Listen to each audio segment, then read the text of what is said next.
now we have redux-thunk. So let's change the code that we have in our action file to using thunk. So, okay, export. The name of the function was load user groups. Function load user groups. So we don't actually have any parameters specific to this API call, but what it does now, it returns a function like this, which this function has already a dispatch parameter. So we no longer need to, send the store object, because all I have to do is just to copy this code. Now I have this dispatch function, so just all I need to do is just to remove store dot. That's it. So as you see, it's much cleaner in some way, but the crazy part is, okay, now if I call load user groups, it returns a function, which means I can't just simply call my function. No, you don't have to do anything. This is all of this is going to be handled in your components when you connect your action creators. So let me just show you how this load, just let's say rename this thunk load user groups. So okay, it's much cleaner now. Let's go inside the groups.js components. Where it is inside our routes groups.js. So if you open the index.js, you could see the route definition. I have two different routes using this component. One is groups/name to show as one single group. What it does, it shows the list of all the users inside that group, and this one is the one that we are interested in right now. So okay, this groups object. Okay, let's go inside this groups object. This is the component that I have created, groups. Okay, let's see now how I could call those actions inside my components. All I should do is just simply, first step is just simply to import my actions. As you see, this is again another piece of the Redux workflow here. Import star as action creators. This action creator is exactly this object has exactly all of those functions that we have created. So if I just do action creators dot, for instance, load user groups, yes, it does return a function, but I don't do that. What I do instead, I'm going to use something else, which is called bind action creators. So what bind action creator does is really interesting. So here, this is, if I call bind action creators, I could pass this dispatch function to bind action creators function. Again, let's just go back up to see where does this come from. Redux. Similar to create, store, apply middleware, we also have bind action creators, and at the end, all I'm doing here, I'm adding actions to the properties of my component. Yes, I could do that with a different way. This is the standard way of connecting. This connect function comes again from Redux here, React Redux actually. So you don't have to use that. If you want to just have your actions, all you could do is just to do this, copy this piece of code and call it inside your constructor or whatever, whenever you want to, let's just say you want to do this dot actions dot if this at actions equals, now you could do bind actions, action creators. So over here, and then as you see here, the first thing that you should pass is action creators. The second thing is the dispatch function. So this is where we need, so action creators. So why it is better to use it over here using map dispatch to props? Because map dispatch to props function is one of the great features of React/Redux, which already has the dispatch function as the, already receives the dispatch function as the parameter. So I don't have to look for the store object to find how I could have have access to this dispatch. All I should do is just to pass whatever I receive to my bind action creators. But if I want to set it up like this, what I should do is just to first find the store object and then pass the dispatch function of that store object. Okay, can I do this? Yes, you can. The thing is, you have this context over here. This context comes with your React component, so this context has a store, so you don't have to be worried about that at all. So now if you do this context store, if you replace it with this store, this works the same. Now what it does, now inside your component you have this actions. If you use this way, or if you use this one, instead of this dot actions, what you have is this dot props dot action. If you just take a look at this, we have named the attribute as actions. It all depends on us. If you want to directly add all of your action creators, your action functions to the props, all you should do is just to do something like this. Now, after binding all of those action creators, it adds all of those functions directly to the props, which means I'm going to have something like this.props that load user groups. But just again, I believe it's much more cleaner. Okay, let's get up again over here. So, doesn't matter which way you use, using both solutions. Now you have your actions object, which has load user groups. But the interesting part here, as you see, I have called it here. The interesting part here is you can call this function now. This is the function which has been already bound to the dispatch of your store. You don't have to be worried about that at all. So now this, when you call this function, this directly goes into the nested function that you have created inside your action over here. So if I just add a breakpoint right next to this line, after here, if I add a breakpoint, then the next part is exactly here. Now let's just see how it actually works in the real code. So now that we know how to bind action creators, how to use redux-thunk, let's get back, for instance, let's just add a breakpoint in my home.js file.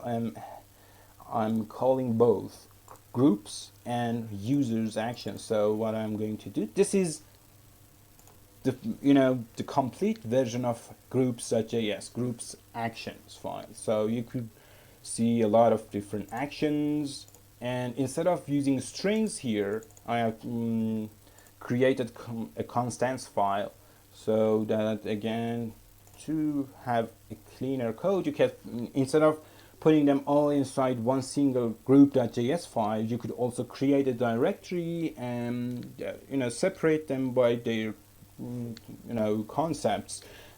to make it more cleaner.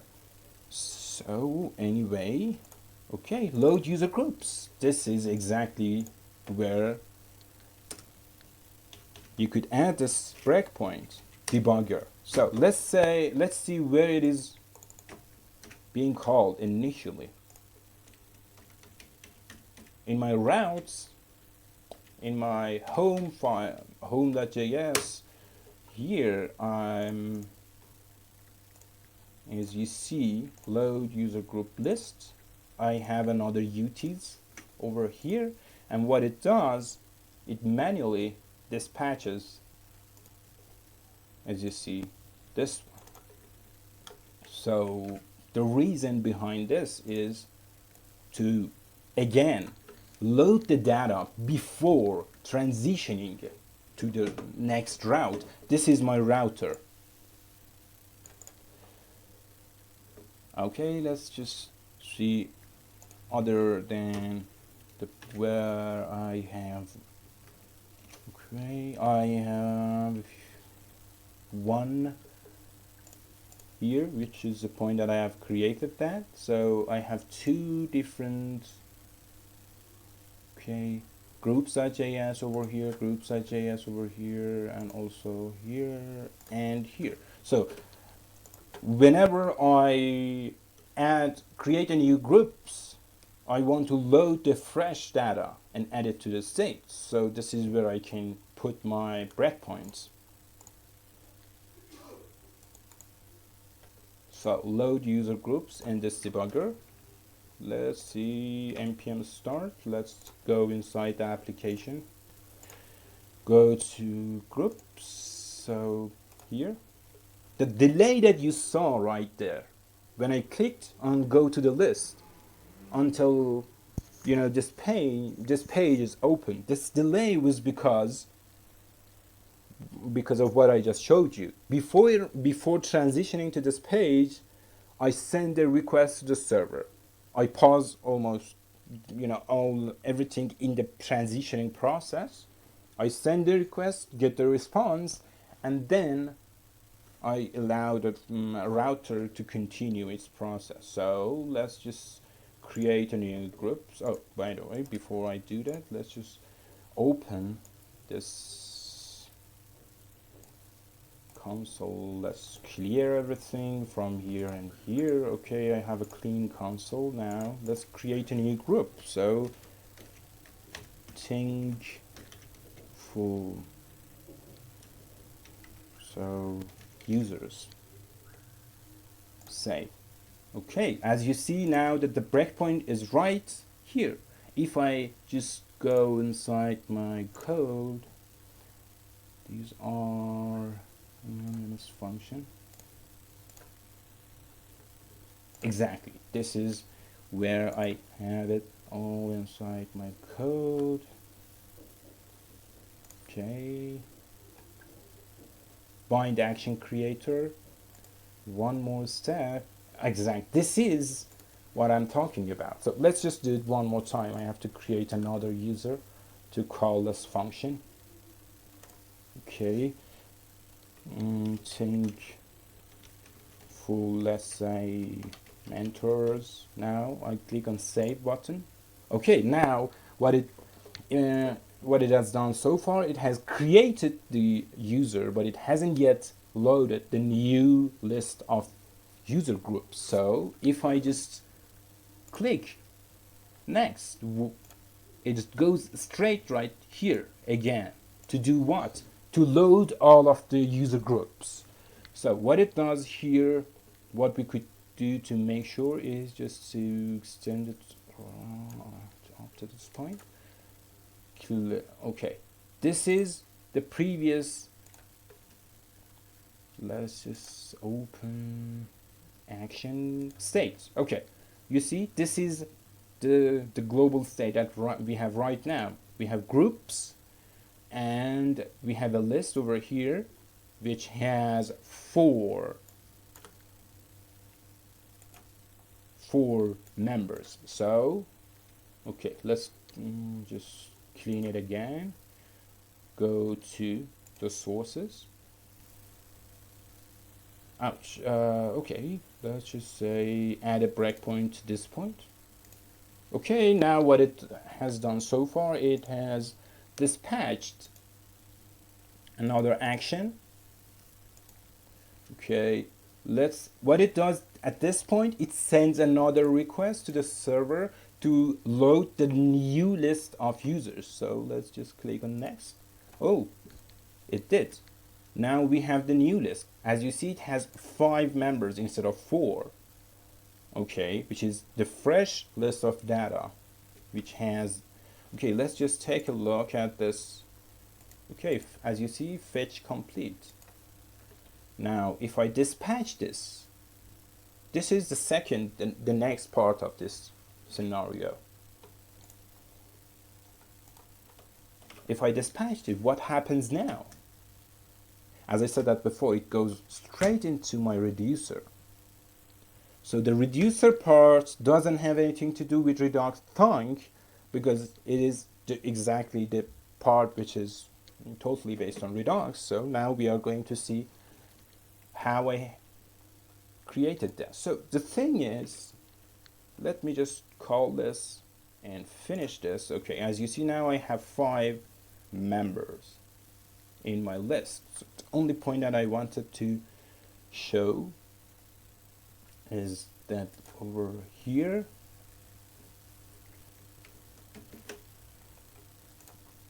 how redux-thunk binds the nested function that you return as the actual function. So this is the trick that redux-thunk does, and it helps us a lot. Before I go inside the reducer part, the other part that I'm really interested in showing you is this part. Instead of, if I need to fetch something, now instead of importing the fetch from core, what I could also do is to use helpers. Where is it right now? Okay, the function that redux-thunk creates, we create that function actually, and redux-thunk calls that function with 3 parameters. The first one is dispatch. The second one is get state object, if just in case you need to have access to the state object. If you don't need it, just you need to create the parameter and you don't use it. But the second one is the helpers object. Whatever you pass to your helpers config right here inside your store, helpers, create helper, you see, whatever you pass as helper to with extra arguments, which is a function coming from thunk, it is going to be added to helpers. So for instance, in our case right now we have 3 helpers: fetch, GraphQL request, history, which means at this point if I need to have access to the history object, for instance just to redirect to another page, this is how I could do that. Helpers dot history. Oh, sorry, typo. This is how I could do that. Helpers.history. Or using ES6 destruction assignment history. Or you fetch. Okay, now if I want to fetch something, I already have the fetch function. I could do it like this. So why I should do this? Because now this fetch function is a bit different, because in this create helper, this fetch function that you have here is actually a wrapper around the actual fetch function, which adds the cookies that you have inside your browser to the request, so that you could have the same exact request when you send the request in your server side rendering, in your server. So when you call this fetch, if it is in your browser, it already has a cookie.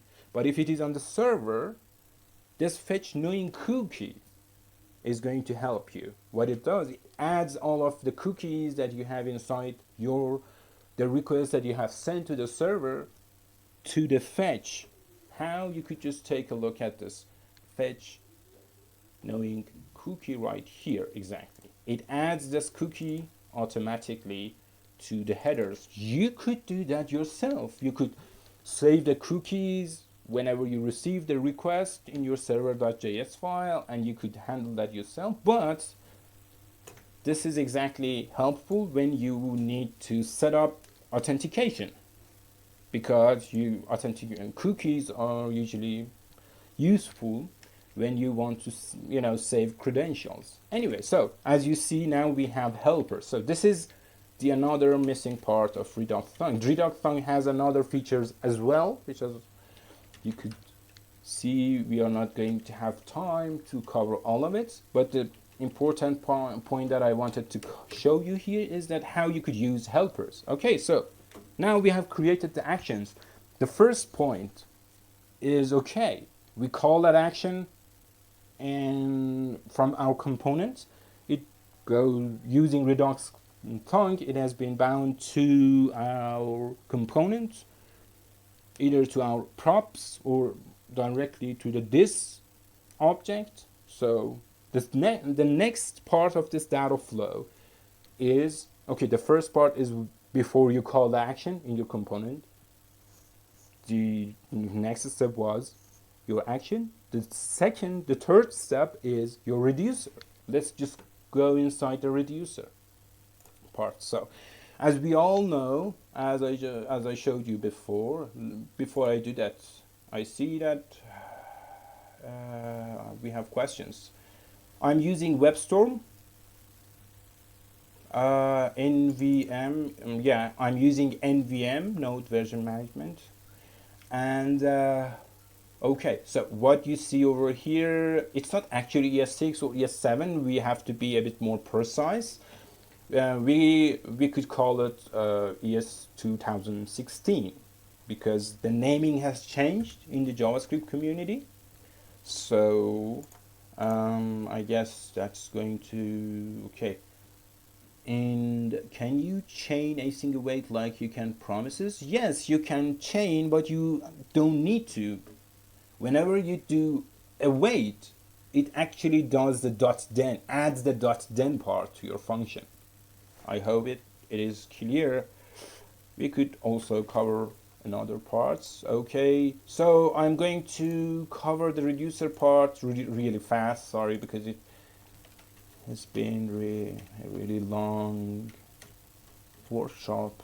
Sorry for that delay. Okay, so let's just take a look inside the initial skeleton, the main frame of a reducer.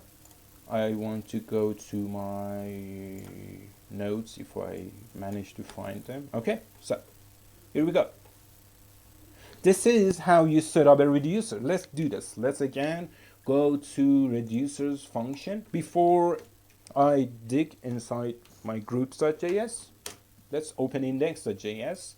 As you see here, it's not that complicated. We are using combined reducers to create the root reducer. Whatever you pass here, it is going to be nested object in the main global state. For instance, if you do store.getState, and let's say const state this is the state object. Let's say you do something like ABC 12 or whatever. This state object is going to have .abc, and the value of that would be 12. So the point that I wanted to make here is, this is the structure, the tree structure of your state. So whatever state object that you have inside your here inside that reducer, when you pass it over here, the initial state would be, for instance, right now, this, let's say, users reducer. Let me open it. It has an initial reducer like this. So okay, let me copy, come back over here. So now this state object has something like this, state dot users, and this users object is, the structure of the object is like this. So okay, now we know how combined reducers work. So again, the syntax that you see over here, it is exactly like this because we are using ES 2016 and Babel.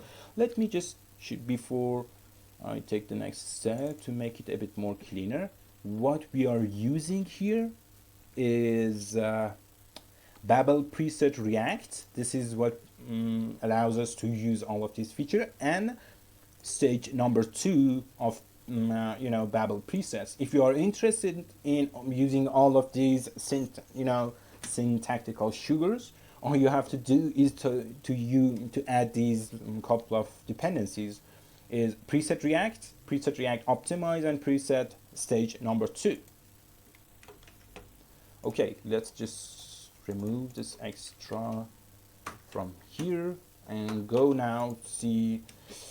What I want to do is just to create a new reducer groups /live.js.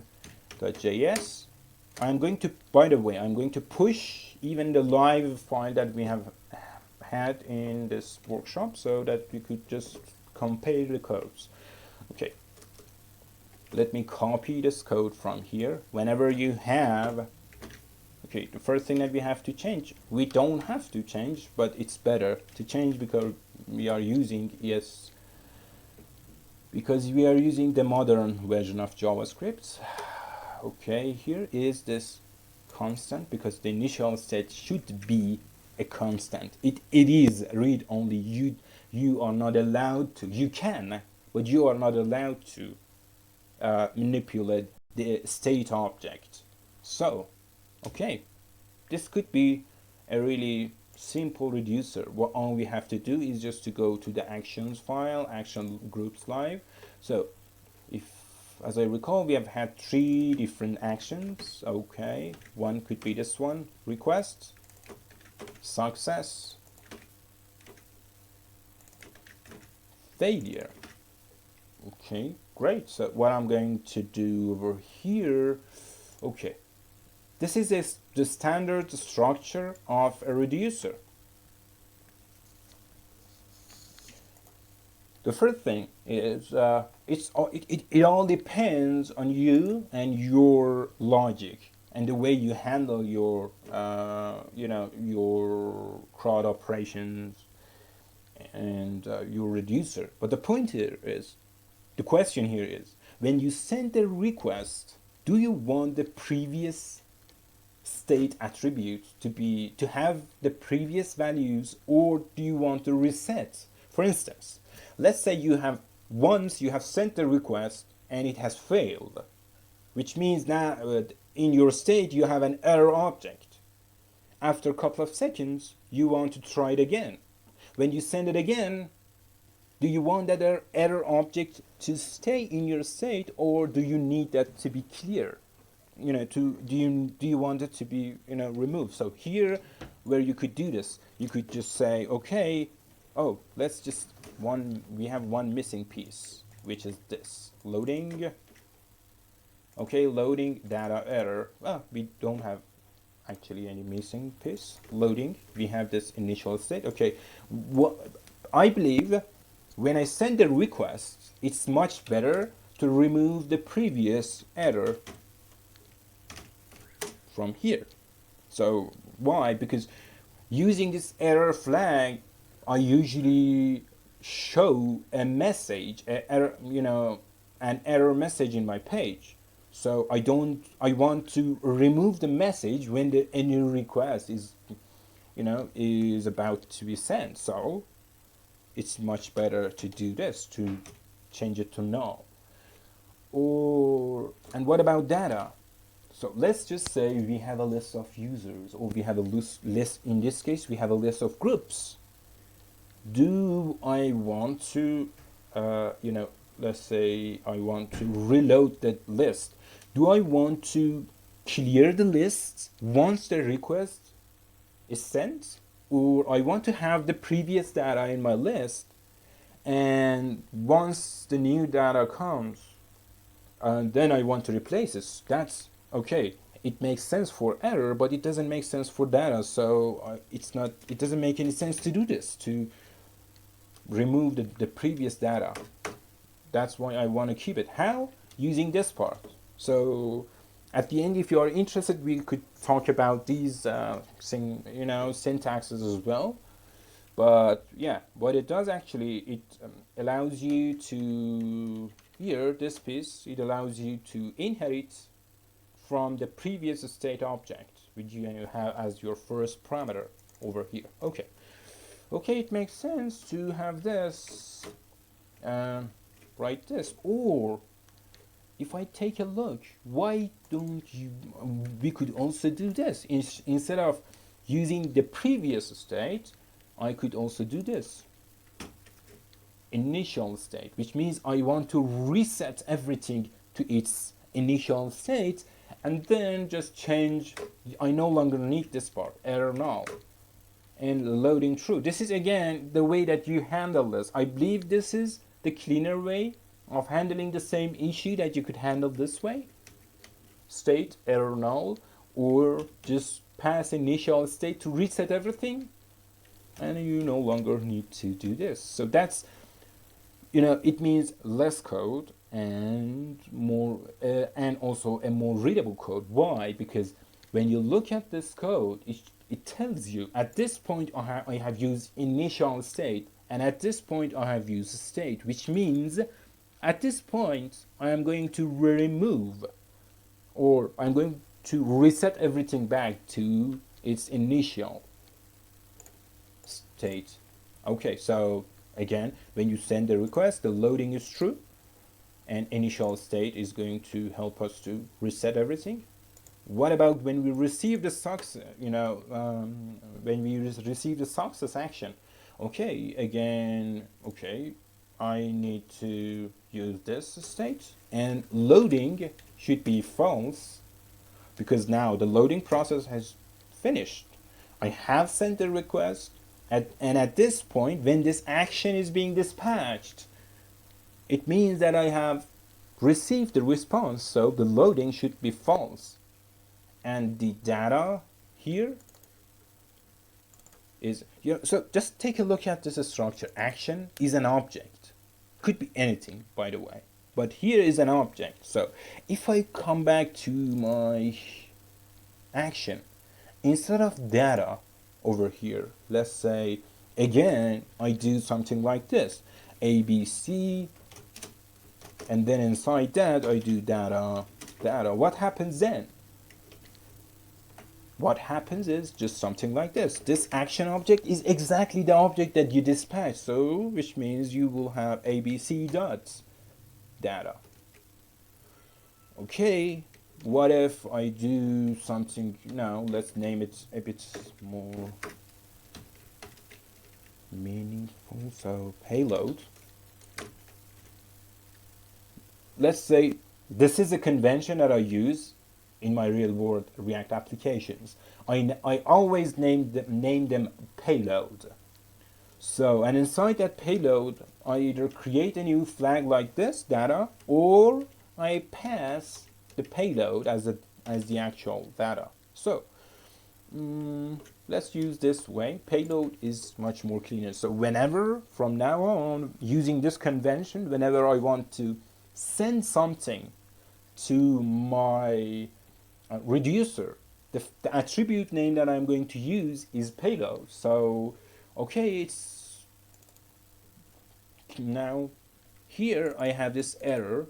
I have to change this as well. So I should do payload for this one as well, an error. Okay, now I have action.payload for both cases, success and failure.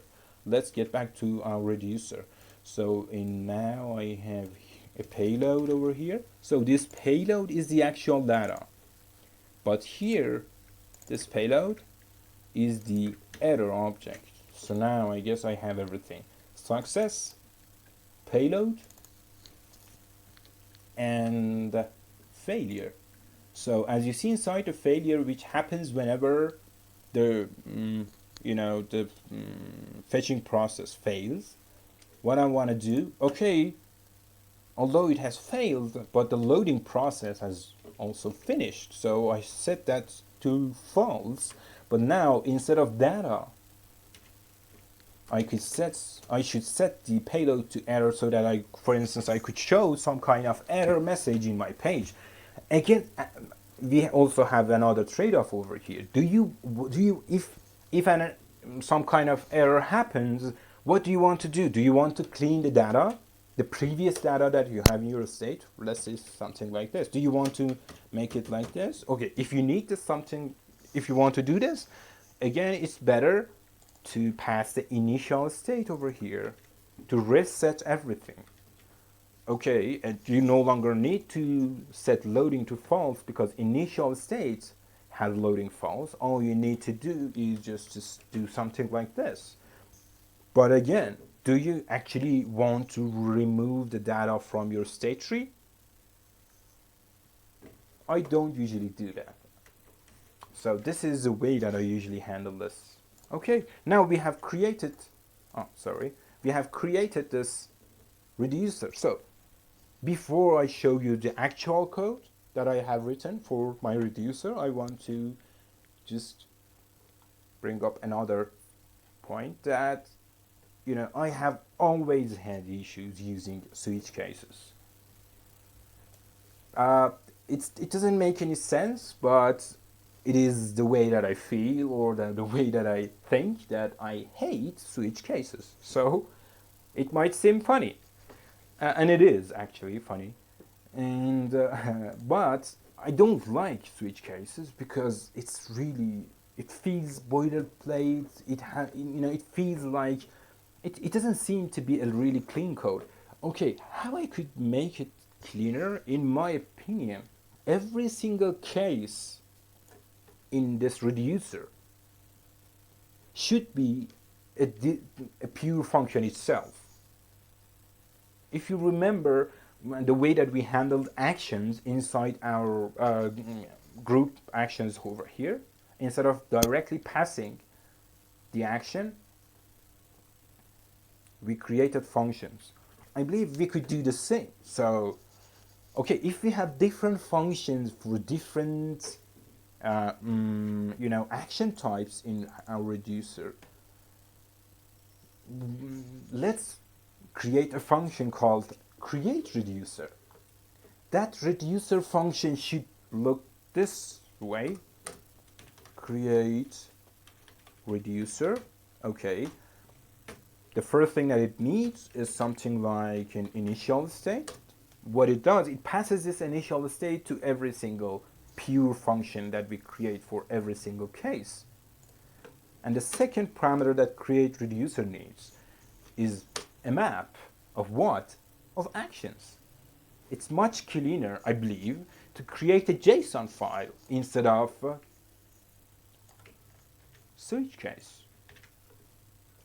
Use this scenario.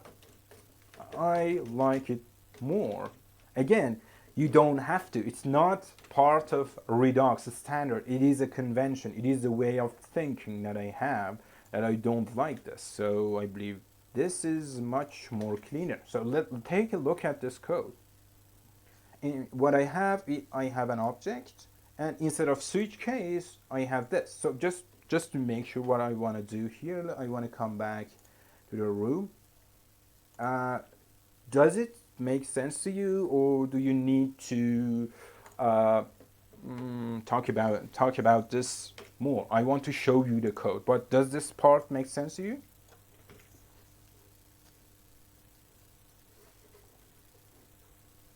Oh, awesome.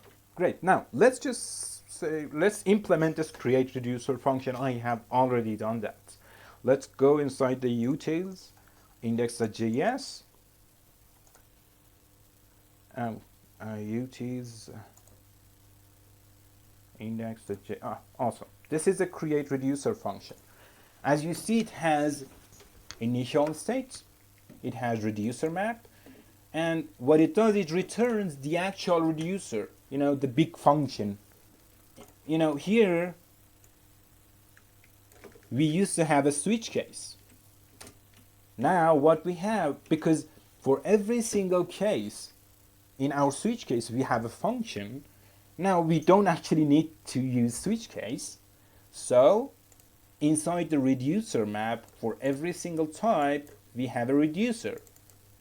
If we have a reducer, so we are going to call that reducer like this. We are going to pass the state, and as you see, action.payload. If you remember, when we created those actions, I said, okay, let's use a specific name. That's why it is helpful, because if you use it just conventional,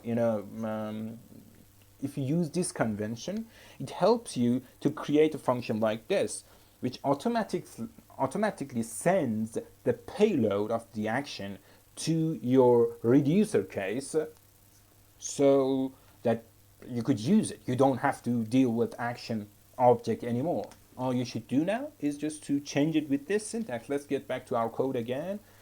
Reducer groups live. So let's just say, okay, the first one was request. Okay, awesome. State. Request doesn't have, as far as I remember, request didn't have any payload. Yes. Right, so I could remove this from here and return, copy and paste. Okay, so the second key in the JSON, the object that I have over here, so is a state. Okay, the second action type that I had was success. Okay, so the first parameter is a state, and the second one, in this case, because success happens when we have the data. What was the name of that parameter? Payload. Awesome. So now, because it is a parameter and it's not a attribute inside an object, you could name it whatever you want to. So let's just name it data. Why? Because the flag that we have, here, the attribute name that we have inside our state is data. Okay. I forgot to do this. Imports. Okay, like from. Okay, where we are inside the reducer. One step back. Utils. Okay, and now I'm going to import. What was that? Create reducer.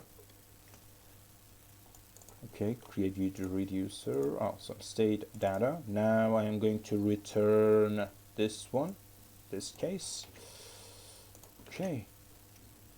Now I have this data. I no longer need to do action.payload, because again, it means you are going to have less typing issues, or any type of issues like typos and stuff like that, because it is going to be always the same payload. So this is all you need to do. Okay, you could do this, data and data, or you could just do this because of the JavaScript features that we use here. Okay, the third and the last part of this reducer is the failure. And okay, what it does, let's create the function. What it does, it has the state object, and the second parameter of that object in our case was payload, but for failure it is named error. This is the parameter of a function. We could name it however we want to. So it just, okay, copy, return over here, error again, and error. We no longer need to again do action dots payload or whatever, or anything like that. So loading false state, that's it. So we created the action. So let's just take a look at this as big picture. We had the first step in our component we call load user groups. What it does, it goes straight into the second part, which was the action part, and it calls our action creator that we had using redux creators, redux-thunk, a nested function inside the function, which was some kind of asynchronous function. And whenever we dispatch something, it comes straight right here. And then, okay, just to, if you want to,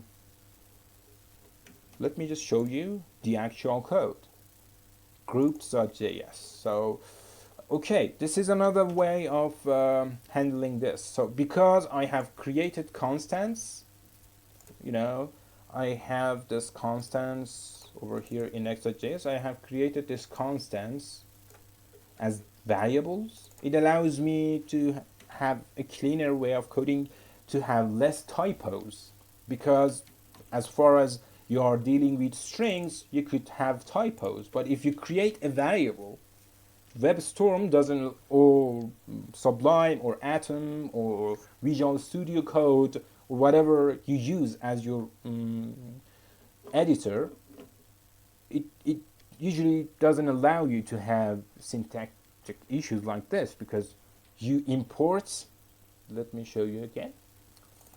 When you import this variable, you can change it. So another feature in JavaScript that we are using, coming from ES 2016, is whenever you have a variable like this, const, for instance, this is the variable, okay, let's say this is the variable that we have. Whenever you have a variable like this, instead of, you know, adding the string like this, you could put it this way. This is exactly the same. So it's not a big deal. It is exactly the same as it was before, just a couple of seconds ago. It is again another syntactic sugar, which helps us again to use variables in the key part of this JSON or JavaScript object structure. Okay, awesome. Let me just go back onto these changes and go back to the actual code. This is the actual code, get user group request. As you see, the structure of the code is exactly the same as we had.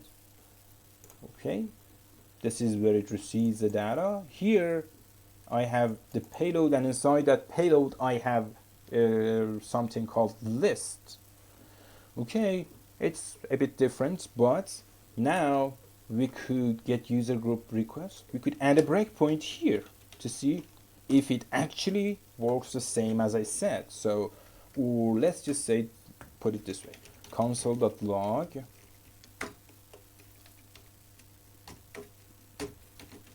okay, as I said, it was third step. When I receive the data in my success, let's say the payload object, the previous step in this data flow was inside the actions, exactly at this point. Second step. Okay, what we have here is the actual list. If you take a look at this, this is the actual list. So we already have this. We can compare this in our log. So now I could copy this and go inside my components, which was inside routes groups.js, write create user group, load user groups right here. First step, you know, I'm going to show you the whole data flow. The first point is right here before you actually call your action. First step, you don't have actually anything to log. Okay, let's just go back to here, clear everything, reload the whole page. Okay, now because I have used console.log, I could see, because I'm using server-side rendering, now you see that my Node.js application, the server-side part is doing this for me. So the third step is being called because I dispatch that action in another part of the application. Okay, it doesn't happen here. Okay, test group, clear everything from console and network to have a cleaner view of everything. Save. Awesome. Let's just take a look at this. First step, as you see in the console. Second step, this was the list object, if you remember. Now we have 6 members inside that array. Third step, which happens when we call the reducer. Okay, let's open this. What we did, we passed the payload object, and as you see, it has a list attribute inside. The payload object has a list attribute. So far, so good. We have taken all these 3 steps. What about the final step? This is the final point that we have to make to finish the whole thing. We started from our components. Now, where it all comes back to my component is really important. And this is a really awesome part of using Redux, because Redux allows us to have something called connects. We could connect our actions and to our props, and also we could connect our state properties or a piece of our state to our props. How? If you go to the end of this file, you could see this map state to props. When you call the connect function, it receives.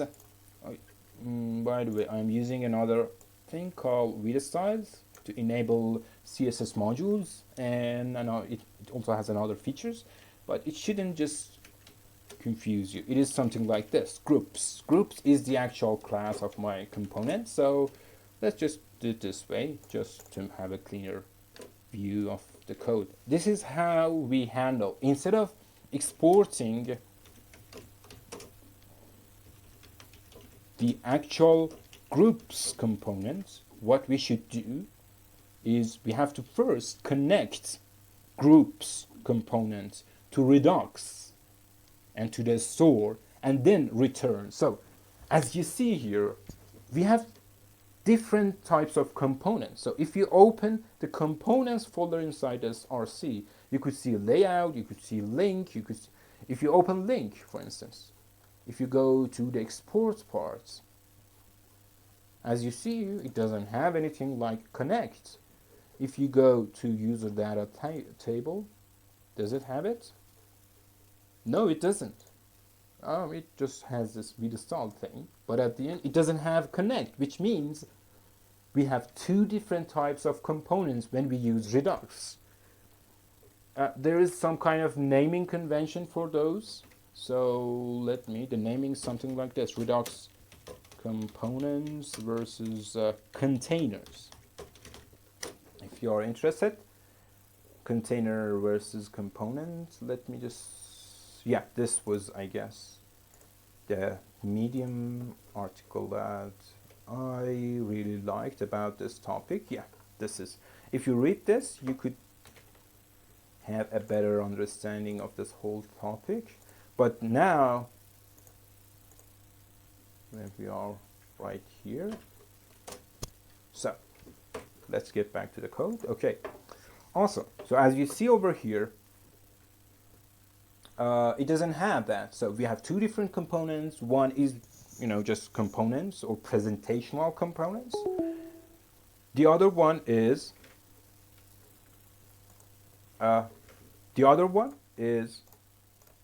container components. Container components are those components who has that connect, or those components which are connected to Redux and to the store. So this is one of those components. Instead of exporting the groups, this is how you do that. You use connect. Where does connect come from? Where does this, this is React Redux component. This is the module that allows us to connect Redux to our Redux, to connect our React component to our Redux data flow. So we use this. So what it does, this is the important part, which has the final step of this data flow. When we have this map state to props, okay, one more time, inside the components, we have what? We have one point to start the whole thing when we call the action. Inside the action, we have the actions. When we dispatch something in actions, it goes to reducer. When we return the state, it changes the state. Whenever anything changes in the state, this map state to props is going to be called. This is where we could the next console.log there. Okay. This is going to be done in a couple of minutes. Okay, this is the fourth step. So in this case, we are inside the groups components. And if you recall, we had this state object, and this is the global state object, which had, if you remember, inside our root reducer, we had different reducers. Yeah, we had runtime, groups, and users. So now here, this state object has groups, users, and runtime. And this is because this is groups.js, I only need this piece of my state to be mapped to my props, which means whatever I put inside my state of this groups over here, whatever I put here in my initial state, as you see these properties, is going to end up inside my props of components. So let's go back to, for instance, let's say this list. If I want to have access to this list, all I have to do is just to go to my component, the container component that I have. For instance, inside my render. Yeah, right here. This is all I had to do. This dot props, because we mapped all we had from groups to props. Now what we have here is this dot props dot list. Let's say again, instead of mapping that like this, excuse me, you do it this way. For instance, let's say you do ABC again. You put it inside another attribute. Then if you want to have access to that list, what you should do this.props.abc.list, which is again, I guess the cleaner way is just to add everything you have in groups to props. Awesome. Now, this is the fourth step. Is that the final step? No, we have one thing. As you might know, we have another thing, called component will receive props. I guess I'm not quite sure. I guess this is not quite. Yeah, now it should be correct. I'm just, yeah, that's right. So I'm adding this component will receive props just to show you that how the whole life cycle works. So here we are going to add this console.log